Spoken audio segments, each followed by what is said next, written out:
मेरी मालकिन ने 14 साल की नौकरानी को घर पे रखा हुआ था। रात होती तो मेरी उस पर नीयत खराब होती। एक रात मालकिन घर ना थी। मैंने कमरे में अंधेरा किया और बेड पर उस 14 साल की लड़की के साथ वह चीखती रही, मुझे छोड़ दो। लेकिन मालकिन ने 14 साल की नौकरानी घर पे रखी हुई थी। रात होती तो मेरी उस पर नीयत खराब होने लगती, मगर मालकिन के डर से चुप रहता। मगर एक रात मालकिन घर ना थे। मैं कमरे में अंधेरा किया और खामोशी से बेड पर जाकर लेट गया। थोड़ी देर के बाद 14 साल की नौकरानी ने मेरे होश उड़ा दिए। मालकिन समझकर उसने मैंने जब से होश संभाला था, खुद को मालिक और मालकिन के घर ही नौकर की तरह पाया था। मेरे माँ बाप दोनों ही मालकिन और मालिक के बंगले में काम करते थे और वही क्वार्टर में रहते थे, इसलिए मेरा बचपन भी मालिक के और मालकिन के बंगले में ही काम करते हुए गुजर रहा था। लेकिन फिर जब मैं बड़ा हुआ तो ड्राइंग सीख ली, इसलिए मालकिन की गाड़ी में ड्राइंग करता था। जब मैं 18 साल का हुआ तो माँ बाबा गांव में अपनी ज़मीन बेचने गए, लेकिन वक्त के हादसे में मेरे पापा का देहांत हो गया। उस वक्त मैं बहुत रोया क्योंकि मैं अकेले पड़ गया था। लेकिन मालकिन ने मुझसे कहा कि तुम परेशान क्यों हो रहे हो, मैं हूं ना। मैं मालिक और मालकिन को अपना ही समझता था। मालिक का रवैया तो मेरे साथ बहुत ही अच्छा था, लेकिन मालकिन बड़ी सख्त मिजाज की थी। उनकी आदत थी कि वह तमाम नौकरों पर कड़ी नज़र रखती थी। उन दोनों की अपनी तो कोई औलाद ना थी, इसीलिए मालकिन सारा सारा दिन नौकरों पर चीखती चिल्लाती नजर आती थी। छुट्टी वाले दिन जब मालिक घर पर होते तभी हमारी जान को सुकून होता था, क्योंकि वह मालकिन के कहने रहते कि क्या तुम हर वक्त नौकरों पर चीखती चिल्लाती रहती हो, वह भी इंसान है, उन्हें भी एक दिन छुट्टी दे दिया करो। फिर वह हमें इशारे से कह देते कि जाओ ऐश करो। तब मालकिन का सारा गुस्सा मालिक की तरफ हो जाता था। वह कहती थी कि अपने ही सब नौकरों को सर पे चढ़ा रखा है, मैं ना हूँ तो घर का कबाड़ा बना देते हैं आपके ये नौकर। मालिक का एक इशारा पाते ही हम सब खुशी खुशी घर से बाहर निकल गए थे। मेरे साथ माली और चौकीदार भी शामिल हो गए थे। हम 3 लड़के सबसे पहले समुद्र जाके खूब नहाए, एंजॉय करते 3-4 घंटे बाद ही वापस लौटे थे।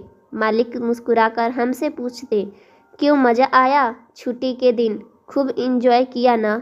मालिक हमसे बड़े ही खुश मिजाज से पूछ रहे थे, लेकिन मालकिन का तो मुंह सूझा हुआ था।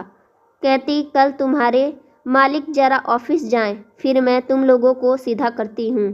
बहरहाल वक्त ऐसे ही गुजर रहा था जब अचानक से मेरी ज़िंदगी में एक ऐसा तूफान आया कि सब कुछ उलट पुलट होकर रह गया। मालकिन ने अपने कामों के लिए एक बड़ी खूबसूरत 14 साल की लड़की रखी हुई थी। इत्तेफाक यह है कि मैं और घर का माली और चौकीदार हम तीनों जवान थे और 18-20 साल के थे। और यह वक्त ऐसा होता है कि कुछ चीज़ों में दिलचस्पी कुछ ज़्यादा ही होती है। वह लड़की तो बेहद ही खूबसूरत और हसीन थी। तब हम तीनों ने उस दिन परी को देखा, हमारे तो होश ही उड़ गए थे। हम तीनों उस लड़की पर दिल हार बैठे थे, लेकिन मालकिन की घूरती नज़र ने हमें होश की दुनिया में लौटा दिया था। वह चिल्लाकर हमसे कहने लगी, क्या देख रहे हो, यहाँ से बाहर निकलो, शर्म नहीं आती घर के बच्चे पर नज़र रखते हुए। वह सुना था कि हम तीनों के तीनों घबरा कर रह गए थे। फिर हम तीनों ने कहा, ऐसी कोई बात नहीं है मालकिन। हम तीनों घर से बाहर निकल गए। चौकीदार ने कहा, यार मैंने ऐसी तो खूबसूरत लड़की आज तक नहीं देखी है। कहने लगा, लड़की वाकई में बेहद ही प्यारी है। यह सुनकर मुझे बड़ा ही गुस्सा आया। मैंने कहा, बताओ मालकिन को मैं तुम लोगों के बारे में यह बताऊं कि मालकिन की नौकरानी के बारे में कैसे कैसे बात कर रहे हो। फिर हम अपने अपने कामों में लग गए, लेकिन मेरी आंखों में उस लड़की का चेहरा ही समा चुका था। फिर मेरा कोई खास काम भी ना था। मालकिन को अगर कहीं जाना होता तभी मैं गाड़ी लेकर भाग जाता या फिर घर के अंदर ही छोटा मोटा काम कर लेता। मैंने सोचा कि चलो, मुझे तो वैसे भी घर के अंदर जाने की फुल छूट है, इसलिए मैंने सोचा कि चलो, मुझे तो वैसे भी घर के अंदर जाने की फुल इजाज़त है, इसलिए बहाने उस लड़की से दोस्ती बढ़ा लूँगा। दोपहर का वक्त था और मैं जानता था कि इस वक्त मालकिन सो जाती हैं। मेरी मालकिन दोपहर को ज़रूर सोती थीं और शाम को ही उठती थीं। मैं लॉन में आया तो वह 14 साल की नौकरानी बड़े गुस्से से हक जताते हुए एक नौकरानी से सफाई करवा रही थी। कहने लगी, मुझे मालकिन ने कहा है कि अच्छे से ध्यान रखना, इसलिए खबरदार कि तुमने अच्छे से सफाई नहीं की। एक लड़की तो शायद उम्र में ही 14 साल की थी। इस वक्त मुझे मालकिन की बिट्टू कॉपी लग रही थी। जैसे इस लड़की की मुझ पर नज़र पड़ी तो वह अपने सारे से पूछने लगी कि तुम यहाँ क्या कर रहे हो। इस लड़की के इशारे से ऐसा लग रहा था मेरे आने की वजह पूछ रही है। मैंने कहा, जी, अगर आपको कोई काम हो तो बता देना। दिन के वक्त मैं घर के छोटे मोटे काम भी कर लिया करता हूँ। मालकिन तो सो रही हैं, इसलिए मेरी बात सुनकर वह कहने लगी, अच्छा अच्छा ठीक है, आओ मेरे साथ। मुझे किचन में ले गई। पूरा सिंक बर्तनों से भरा पड़ा था। कहने लगी, ऐसा करो, पहले बर्तन धो लो। उसने टेबल की तरफ इशारा किया जो किचन में पड़ा हुआ था, जिस पर सब्जियों पड़ी थी। कहने लगी, फिर इस सब्जियों को काटना और जब सारा काम कर लो तो मुझे बता देना, फिर बताऊंगी तुम्हें आगे क्या करना है। यह कहते हुए कमर पर हाथ रखे हुए आराम से वहाँ से बाहर चली गई। मैंने सारे बर्तन धो दिए, किचन साफ किया, उसके बाद सब्जी में सारी काट दी। अभी मैं प्याज काट ही रहा था जब मेरी आंखों से पानी पूरा बह रहा था कि मैंने देखा वह लड़की फ़ौरन से मेरे पास भागती भागती आई, मेरे हाथ से छुरी ली और कहने लगी, फटाफट से निकलो बाहर, मालकिन किचन में आ रही है। उसके इस बर्ताव पर मैं घबरा गया था। तभी मालकिन किचन में दाखिल हो गई। मुझे किचन में देखकर कहने लगी, तुम यहाँ क्या कर रहे हो? मैंने तुमसे कहा था ना, बाहर जाकर बैठो। मैं अभी कुछ कहने ही वाला था कि मैं तो सब्जी काट रहा था। इस लड़की ने तो मुझे समझाने का मौका ही नहीं दिया, इससे पहले कि मैं कुछ बताता। वह लड़की कहने लगी, कब से मैं इस शख्स को कह रही हूँ यहाँ से तुम बाहर जाओ, तुम्हें तो कोई काम भी यहाँ पे नहीं है। मैं अभी अभी सारे बर्तन धोए और सब्जियाँ काट रही हूँ और यह बैठकर यहाँ मुझे देखे जा रहा है मैं ठीक से काम कर रही हूँ या नहीं। मैं तो इस लड़की की शक्ल देखता ही रह गया था। अपने हिस्से के सारे काम मुझे करवाकर यह जाहिर कर रही थी कि सारे काम इसने किए हैं। मैंने कहा, नहीं नहीं मालकिन, यह लड़की तो सभी बात मेरे मुंह से पूरी होने ही वाली थी कि मालकिन मुझे रोकते हुए कहने लगी, तुम कौन होते हो इस लड़की पर रौब जमाने वाले? अगर मैं तुम्हें इसके बाद अगर इसके साथ देख लिया तो देखो मैं तुम्हारे साथ क्या हश्र करती हूँ। यह कहकर मालकिन ने मेरा कान पकड़ा और बुरी तरह से मरोड़ दिया। कहने लगी, निकल मेरे घर से। मैं घर के बाहर चला आया। माली अपना काम करके शाम को घर वापस चला जाता था। चौकीदार की ड्यूटी दरवाजे पर बैठे रहने का था। बस एक मैं था कि घर के अंदर और बाहर चक्कर लगाता फिरता था। एक बार मालिक ने मुझे रात को किसी काम से बुलाया तो मैं हैरान हुआ, क्योंकि मालिक गेस्ट रूम में सो रहे थे। मैंने वजह पूछा तो कहने लगे, तुम्हारी मालकिन के साथ वह लड़की सोई हुई है। मालिक ने ठंडी गहरी सांस ली। कहने लगे, तुम्हें तो पता है कि तुम्हारी मालकिन की इस घर में बात चलती है। मैं करता तो अगर क्या करता। मुझे लगा हो सकता है कि जैसा मैं सोच रहा हूँ बात वह ना हो, लेकिन एक लड़की का मालकिन के कमरे में सोना मेरी समझ से तो बाहर थी। इस लड़की का रवैया मेरे साथ कुछ खास अच्छा नहीं था, लेकिन फिर भी मैं इस पर अपना दिल हार बैठा था। लेकिन दिन भर तो मालकिन की कड़ी नज़र मुझ पर होती थी। सोच रहा था कि किस तरह से इस लड़की से बात की जाए, क्योंकि रात को भी मालकिन ने इसे अपने कमरे में सुला रही थी।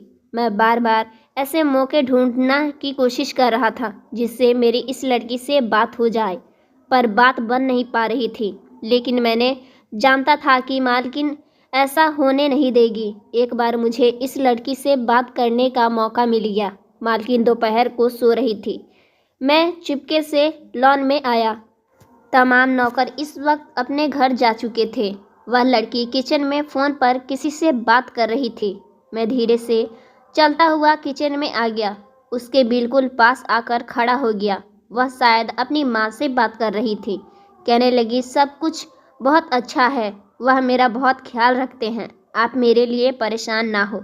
इस वक्त इस लड़की का लिहाज बहुत ही सीधा और धीमा सा था। वह बड़े मीठे लिहाज में बात कर रही थी। उसकी आवाज़ मेरे कानों में रस घोल रहे थे।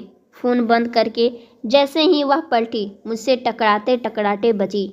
मुझे अपने पास में खड़ा देखकर वह कहने लगी, तुम यहाँ क्या कर रहे हो? मैंने कहा, थोड़ा आहिस्ता बोलो, मालकिन उठ जाएगी। वह कहने लगी, तो मैंने कहा, मुझे तुमसे कुछ बात करनी है। उसने तो यूं कमर पर हाथ रखा जैसे कि लड़ने के लिए तैयार है, लेकिन मैंने सोचा कि लगे हाथ मुझे अपनी मोहब्बत का इजहार कर ही देना चाहिए। मैंने उससे कहा कि तुम मुझे अच्छी लगती हो, मैं तुमसे मोहब्बत करने लगा हूँ। यह सुना ही था कि उसने एक जोरदार थप्पड़ मेरे मुंह पर मार दिया। गुस्से से बोली, शर्म नहीं आती? तुमने आईने में अपनी शक्ल देखा है? इतने में उसका तेज आवाज़ सुनकर मालकिन भी किचन में आ गई। वह मालकिन को मेरी बात कह रही थी। उसकी बात सुनकर मालकिन ने न आव देखा न ताव देखा और मुझ पर डंडे बरसाने लगी। उसने हाथ में बेलन ही पाया था, इसलिए उन्होंने मुझे बेलन से ही मारना शुरू कर दिया। कहने लगी, तुम्हारी हिम्मत कैसी हुई ऐसे बात करने की? मैंने कोई गलत बात भी तो नहीं की थी, सिर्फ अपनी मोहब्बत का इजहार ही तो किया था। वह लड़की चाहती तो मुझे इनकार कर सकती थी, लेकिन उसने तो मुझे मार खिलवा दी। मैं बाहर निकल आया और मेरे सर और चेहरे पर चोट के निशान देखकर चौकीदार और माली हंसने लगे। मैं सोच चुका था कि अब मैं यहाँ नहीं रहूँगा, चला जाऊँगा। मेरी बहुत बेइज्जती हो चुकी है। बिल्कुल मैंने सारा बचपन यहाँ गुजारा था। मालकिन मुझे कैसे यह उम्मीद रख सकती हैं कि मैं कोई गलत हरकत कर सकता हूँ? मालकिन ने मुझे पर बड़े इल्ज़ाम लगाए, मुझे बहुत बुरा भला कह रही थी। वह लड़की भी रोते हुए मुझ पर झूठा इल्ज़ाम लगा रही थी। इसकी तो नज़र शुरू से ही मुझ पर खराब है। यह तो मौके की तलाश में था कि इसे मौका मिले और यह मेरे साथ कुछ गलत करे। मैं मौके की तलाश में था, लेकिन अपनी मोहब्बत का इजहार करने के लिए। मेरा कोई गलत इरादा नहीं था, लेकिन इसने मुझ पर जो इल्ज़ाम लगाया वह गलत था। नहीं जानता था कि अब मैं कहाँ जाऊँगा और कहाँ नहीं, लेकिन मैंने अपने चंद कपड़े बैग में डाले और अपने आंसू पोंछते हुए बाहर निकल गया। इसी वक्त मालिक की गाड़ी घर के दरवाजे पर पहुंची। मुझे यूं बैग पकड़े देखा तो फौरन गाड़ी से निकले, उतर गए। कहने लगे, तुम कहाँ जा रहे हो? मैंने सारी बात मालिक को बता दी। यह भी कह दिया कि मैं अब यहाँ नहीं रहूँगा।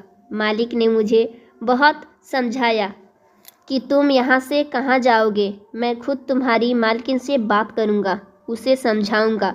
लेकिन मैंने कहा कि नहीं, इस लड़की ने जैसे मुझ पर इल्ज़ाम लगाए हैं, मालकिन ने भी इस पर बात पर भरोसा कर लिया है। मैं और यहाँ नहीं रह सकता। मुझे अपनी इज्जत बहुत ही प्यारी है। मैं इन्हीं बंगलों के करीब एक पार्क में जाकर बैठ गया, अपना खून जलाने लगा। काफ़ी देर रोता रहा। मुझे अब इस लड़की से नफ़रत सी होने लगी थी। इस दिन भी जब मैं कमरे से बाहर खड़ा उसकी बातें सुन रहा था, तो वह लड़की मालकिन को मालिक के खिलाफ भड़का रही थी। लेकिन मैं क्या कर सकता था? मालकिन को तो इसी की बात पर भरोसा था। मैं वहीं बीच पर बैठा था कि मेरे पीछे वाली ब्रेंच पर दो जवान आकर बैठ गए। जो बातें उन दोनों नौजवान ने की, वह बातें सुनकर मेरे होश उड़ गए। कुछ देर तो मैं इसी काम कसम में रहा कि मालिक के पास जाऊं या नहीं जाऊं। जी तो कर रहा था कि मैं मालिक को उनके हाल पर ही छोड़ दूं, लेकिन क्या करता, इतने सालों से उनके घर का नमक जो खाया था वह तो चुकाना ही था। मैं फौरन से मालिक के घर पहुंचा और वहां जो मैंने देखा, मेरे होश उड़ गए। सामने मालिक के साथ 14 साल की लड़की को देखा। मैं तो यहाँ पर एक चौंका देने वाली खबर देने आया था, लेकिन मैं खुद ही चौंक के रह गया था। मालिक मुझे देखकर कुछ घबरा से गए थे। उस लड़की का भी मुझे देखकर रंगत फीका पड़ गया था। मालिक कहने लगे, तुम तो नौकरी छोड़कर जा चुके थे। मैंने कहा, जी हाँ, लेकिन मैं आपके घर के बारे में एक ऐसी खबर सुनी थी कि मुझे आना ही पड़ा, क्योंकि मैं आपके घर का नमक खाया था। आपको नुकसान में नहीं देख सकता था, मगर मैं नहीं जानता था कि यह सब देखने को मिलेगा।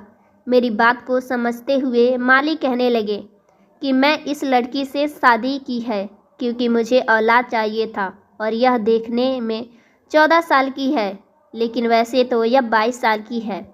लेकिन तुम्हारी मालकिन के सामने मैंने इसकी उम्र कम ही बताई है, क्योंकि उसे 14 साल की लड़की ही चाहिए थी। फिर कहने लगी कि तुम बताओ क्या कहने आए थे। मैंने कहा कि जिस पार्क में मैं बैठा था वहाँ पीछे 2 नौजवान बैठे थे जो यह बात कर रहे थे कि वह आज रात आपके घर में चोरी करने आएंगे। मैं बस यही बताने आया था। मेरी बात सुनकर मालिक ने फौरन से पुलिस को खबर कर दी और पुलिस के 2 हवलदार घर की हिफाजत के लिए हमारे घर आ गए थे।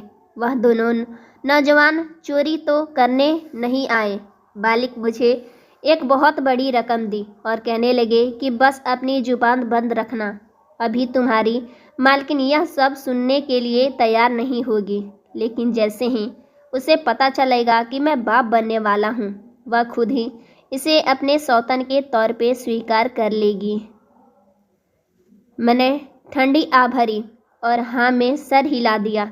लड़की कभी जो मेरी एक तरफा मोहब्बत रह चुकी थी, लेकिन मुझे नहीं पता था कि वह मालिक की बीवी निकलेगी। सो फ्रेंड्स, स्टोरी अच्छी लगी हो तो वीडियो को लाइक कीजिएगा, चैनल पर नया है चैनल को सब्सक्राइब कर लीजिएगा।